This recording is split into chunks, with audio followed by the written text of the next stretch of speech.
दोस्तों, 22 सितंबर 2025 से शुरू हो रहे हैं शारदीय नवरात्रि और इन नवरात्रि के आने से पहले आप सभी को अपने घरों से इन 7 वस्तुओं को बाहर हटा देना है।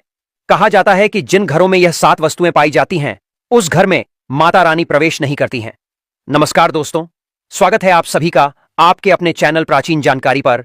जैसा कि आप सभी को पता होगा कि शारदीय नवरात्रि से पहले घर की शुद्धि और साफ सफाई करना अत्यंत ही आवश्यक माना जाता है, क्योंकि माना जाता है कि यदि घर में नकारात्मकता या अपवित्र वस्तुएं पड़ी हों जाएं तो फिर माता रानी का आशीर्वाद उस घर में प्रवेश नहीं कर पाता है। इस बार खास बात यह है कि मां दुर्गा अपने सिंह के वाहन पर नहीं बल्कि हाथी पर सवार होकर आ रही हैं, तो ऐसे में यह सुख, समृद्धि और खुशहाली का प्रतीक माना जाता है। इसलिए नवरात्रि में पूरे घर से 7 वस्तुओं को, जो कि बहुत ही अशुभ मानी जाती है, इन्हें आपको अपने घर से बाहर हटा देना ही उचित रहेगा, अन्यथा माता रानी घर में प्रवेश नहीं कर पाएगी। इस बार शारदीय नवरात्रि 22 सितंबर 2025 से प्रारंभ हो रही है और मां दुर्गा के स्वागत की तैयारी सभी भक्तजन बड़े ही हर्षोल्लास के साथ कर रहे हैं। नवरात्रि से पूर्व घर की साफ सफाई, आवश्यक सामग्री के साथ व्यवस्था करना बहुत ही जरूरी होता है। साथ ही साथ कुछ ऐसी वस्तुएं भी होती हैं जिन्हें घर से बाहर निकाल देने में ही हम सभी की भलाई होती है और यह हटा देना ही बहुत शुभ भी माना जाता है। शास्त्रों के अनुसार नकारात्मकता फैलाने वाले सामान घर में नकारात्मक ऊर्जा को जन्म देते हैं और फिर दरिद्रता का कारण बन जाते हैं। यदि इन्हें नवरात्रि से पहले हटा दिया जाए तो घर से दोष और अशुभता दूर हो जाती है, वातावरण शुद्ध और सकारात्मक बना रहता है तथा मां दुर्गा की कृपा, सुख, शांति और समृद्धि घर में वास करने लगती है। तो चलिए आज की इस वीडियो में बताता हूं आप सभी को कि कौन सी है वह 7 वस्तुएं जिन्हें हमें अपने घर से 22 सितंबर से पहले ही हटा देना है। और हां, एक बड़ी बात और आप सभी को बताना चाहूंगा कि साल 2025 में नवरात्रि 9 दिन नहीं बल्कि पूरे 10 दिन रहने वाली है। और ऐसा क्यों हो रहा है, इन 10 दिनों में हमें क्या करना है, तो यह संपूर्ण जानकारी आज की इस वीडियो में आपको बताऊंगा। लेकिन सबसे पहले आप सभी से निवेदन है कि अगर आप माता रानी को अपने घर बुला लाना चाहते हैं तो कमेंट सेक्शन में माता रानी का जयकारा जरूर ही लगा दीजिए। जय हो शेरों वाली मैया की। साथ ही साथ माता रानी की इस वीडियो को लाइक भी कर दीजिए। और नवरात्रि के 10 दिनों में अगर आप अपनी कुंडली के अनुसार राशिफल जानना चाहते हैं तो कमेंट सेक्शन में आप अपना नाम, डेट ऑफ बर्थ और अपनी राशि लिख दीजिए। नवरात्रि के 9 दिनों में आपका राशिफल क्या कहता है, यह मैं आप सभी को कमेंट सेक्शन के माध्यम से ही बता दूंगा। अब बहुत ही ध्यान से अपने 5 से 10 मिनट का समय निकालकर इस वीडियो को पूरा ध्यान से देख लीजिए।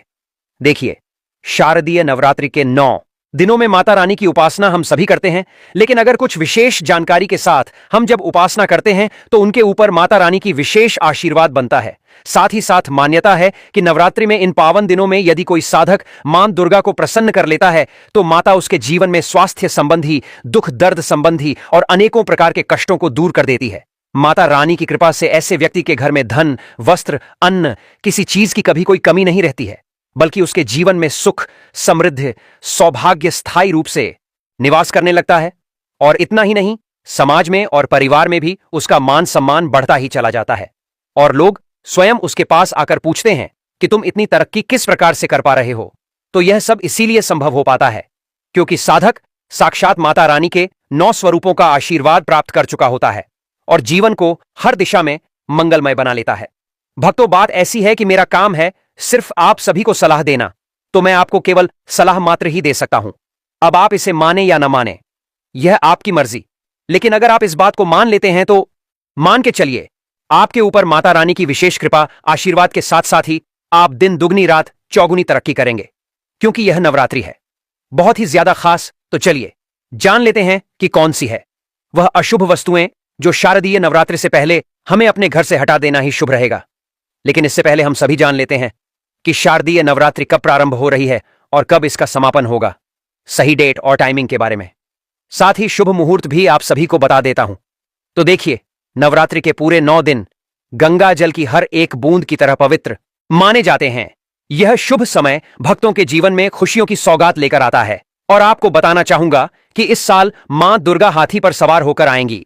हाथी की सवारी को बहुत ही शुभ माना गया है, हालांकि इसे आंशिक महामारी का कारण भी बताया जा रहा है। शास्त्रों में वर्णित है तथा मान्यताएं भी कुछ इसी प्रकार से बताई गई हैं कि शारदीय नवरात्रि में यदि माता दुर्गा का आगमन उनके वाहन सिंह पर नहीं बल्कि हाथी पर होगा तो ऐसा माना जाता है कि माता दुर्गा का हाथी पर सवार होकर आना बहुत ही शुभ और कल्याणकारी होगा।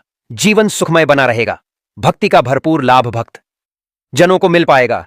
और जैसा कि मैंने आप सभी को बताया कि इस साल 2025 में नवरात्रि बहुत ही ज्यादा विशेष है, क्योंकि इस बार नवरात्रि ना 9 ना 11 पूरे 10 दिन तक मनाई जाएगी। इन 10 दिनों में मां शेरावाली की विशेष रूप से पूजा आराधना की जाएगी। तो देखिए, शारदीय नवरात्रि का महापर्व अश्विन मास की प्रतिपदा से शारदीय नवरात्रि शुरू होते हैं और इस साल शारदीय नवरात्रि 22 सितंबर से शुरू हो रहे हैं। नवरात्रि का इस साल उत्तरा फाल्गुनी नक्षत्र और हस्त योग का महासंयोग बन रहा है। इस साल नवरात्रि सोमवार 22 सितंबर से शुरू होकर 1 अक्टूबर तक चलेगी। नवरात्रि का आरंभ घट स्थापना के साथ होगा और जिसे बहुत ही शुभ माना जाता है। तो 22 सितंबर 2025 सोमवार के दिन घट स्थापना का जो सबसे शुभ मुहूर्त है वो है सुबह के समय में 6:09 से 8:01 तक। तो देखिए, पितृ अमावस्या के दिन सूर्य ग्रहण लगने जा रहा है। तो जब आप 6 बजे से पहले ही अपने घर की अच्छे तरीके से साफ सफाई कर लें, उसके बाद ही घट स्थापना आप कीजिएगा, क्योंकि ग्रहण के बाद घर का शुद्धिकरण करना और अपना शुद्धिकरण करना बिल्कुल ही अनिवार्य होता है। और अगर आप 6:09 से 8 बजे के बीच ना कर पाएं तो इसके अलावा आप दोपहर में भी घट स्थापना कर सकते हैं। दोपहर के समय का सबसे शुभ मुहूर्त रहेगा 11:42 से 12:28 तक। कलश की स्थापना करने का सबसे उत्तम मुहूर्त है। महाव्रत में की गई पूजा बहुत ही शुभ मानी जाती है।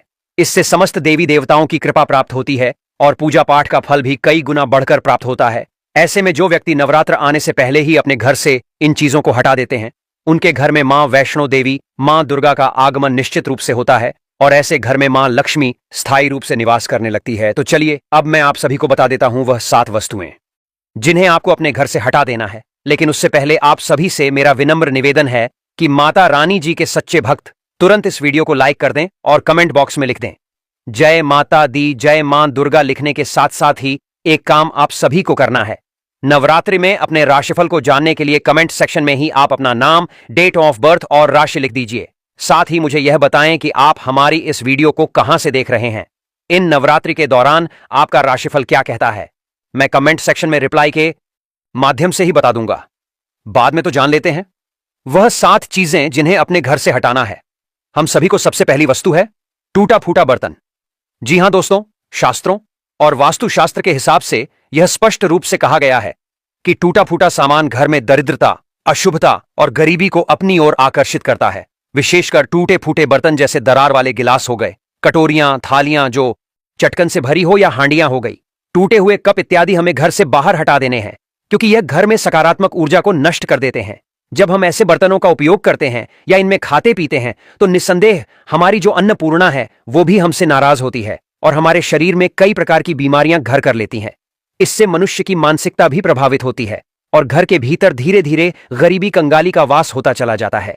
नवरात्रि के पावन दिनों से पहले ऐसे बर्तनों को बाहर निकाल देना या त्याग देना यह सबसे ज्यादा उचित होता है। हमें टूटे फूटे बर्तन में बिल्कुल भी भोजन नहीं करना चाहिए। जब घर से यह अपवित्र वस्तुएं निकाली जाती हैं तो वातावरण स्वच्छ और पूर्ण रूप से सकारात्मक बन जाता है। मां दुर्गा का स्वरूप समृद्धि और पूर्णता का प्रतीक माना जाता है, इसीलिए माता ऐसे घर में कभी प्रवेश नहीं करती है जहां टूटा फूटा बर्तन रहता हो। इन वस्तुओं को हटाने से मां की कृपा घर में धन धान्य और वृद्धि के रूप में आती है और घर में कभी भी किसी वस्तु का अभाव या हमें संकट नहीं झेलना पड़ता है। दूसरी वस्तु है पुरानी झाड़ू। केवल घर में गंदगी साफ करने का काम नहीं करती है, बल्कि यह हमारे घर में लक्ष्मी का प्रतीक भी मानी जाती है। और यही कारण है कि झाड़ू हमेशा आदर पूर्वक हम सभी सही स्थान पर रखते हैं। लेकिन जब भी झाड़ू पुरानी हो जाती है या टूट जाती है या घिस जाती है तो ऐसी झाड़ू को हमें अपने घर में नहीं रखना चाहिए। यह दरिद्रता का संकेत होती है।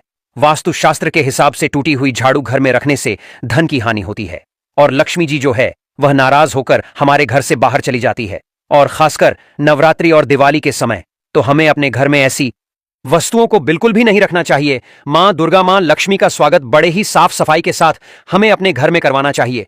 तब यह आवश्यक है कि पुरानी झाड़ू को हटाकर हम नई झाड़ू का उपयोग करें। यह केवल एक बदलाव नहीं बल्कि नकारात्मकता से सकारात्मकता की ओर बढ़ने का एक प्रतीक भी है। जब घर में नई झाड़ू आती है तो ऐसा माना जाता है कि लक्ष्मी और दुर्गा दोनों घर में स्थायी रूप से वास करने लगी हैं और परिवार में सुख समृद्धि का वास होता है। और आप सभी ने देखा भी होगा कि दिवाली के दिन झाड़ू का पूजन किया जाता है, तो ऐसे में आप सभी को अपने घर में अच्छी झाड़ू को ही रखना चाहिए। टूटी फूटी झाड़ू को घर से बाहर हटा देना चाहिए। तीसरी वस्तु है मकड़ी के जाले। जी हां दोस्तों, घर में कहीं भी मकड़ी के जाले अगर लगे हुए हैं तो यह वास्तु दोष माना गया है। मकड़ी के जाले आलस्य, रुकावट और स्थिरता के प्रतीक होते हैं। जिस घर में जाले लगे रहते हैं वहां प्रगति मार्ग जो है वह बिल्कुल ही अवरुद्ध हो जाता है।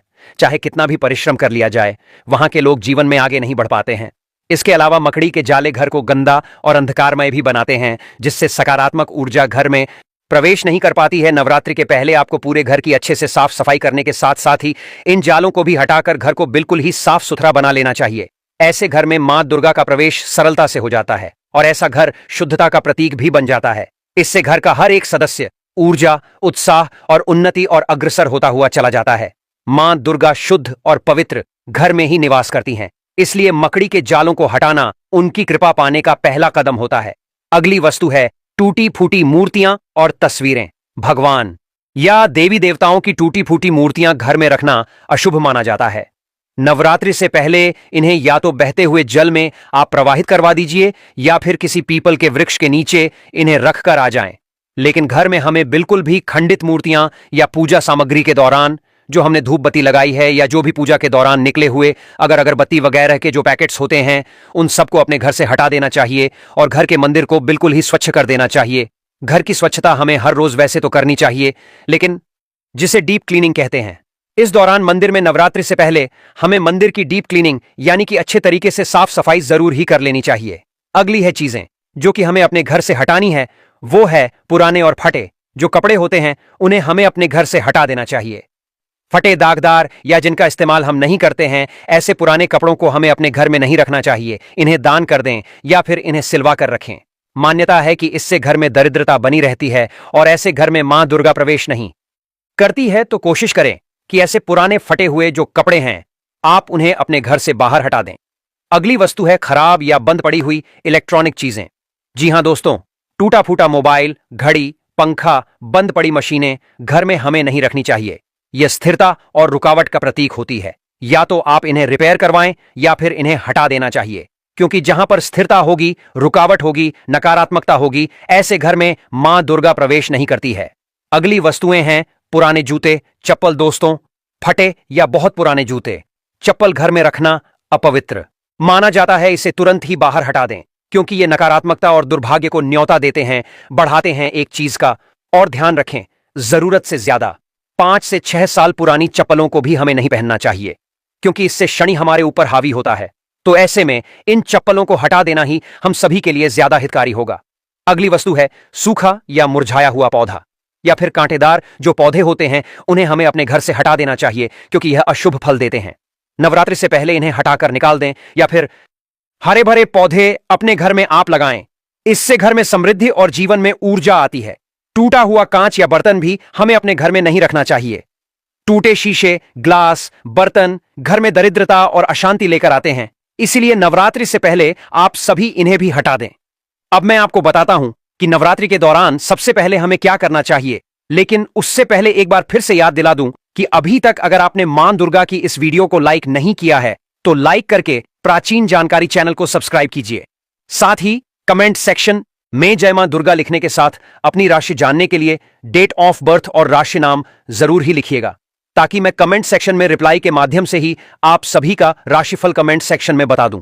तो देखिए, नवरात्रि से पहले आप क्या करें, घर को बिल्कुल ही साफ स्वच्छ कर लें, इन वस्तुओं को हटा दें। उसके बाद में घर में गंगा जल का छिड़काव करें, अगरबत्ती, धूप बत्ती से वातावरण को शुद्ध कर लें। घर के मुख्य द्वार पर हल्दी, रोली से स्वास्तिक जरूर ही बनाएं। साथ ही में ताजे फूल और आम्र पल्लव से घर को सजाएं। इस प्रकार से नवरात्रि से पहले आपको इन सभी कार्यों को संपूर्ण कर लेना है। नवरात्रि के दौरान पूजा पाठ कैसे करनी है, शुभ मुहूर्त क्या क्या रहने वाले हैं, संपूर्ण जानकारी मैंने अपने चैनल पर डाल दी है और हर रोज जानकारी आपको मिलती भी जाए।